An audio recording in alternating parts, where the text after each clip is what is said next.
Largaron el Gran Premio Jockey Club del Paraguay para machos. Sale decididamente a enseñar el camino al participante número 1, Temporal. Estira cuerpo y medio de ventaja sobre el número 12, el Apóstol. Entre ambos se desempeña el número 4, Estelar. Abierto, gana terreno el participante número 10. Más atrás se desempeña el 3. Descontados los primeros metros de la prueba. Va a haber lucha en la delantera el número 1, Temporal. Pequeña ventaja sobre el 12, el Apóstol, que rápidamente asume el comando del lote. Más abierto se desempeña ganando terreno el participante número 8. En la cuarta ubicación se desempeña el 3, Moisés. Los competidores están enfrentando el codo. El número 2, el Apóstol. Logra estirar pequeña ventaja sobre el participante número 8. En la tercera ubicación se desempeña el número 1. Cuarto mejorando, lo viene haciendo el 7. En la quinta ubicación el 3.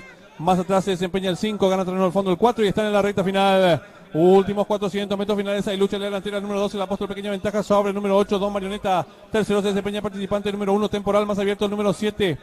Meteoro descuenta ya los últimos 300 metros finales. Hay lucha en la delantera el número 8. Don Marioneta, pequeña ventaja sobre el número 10.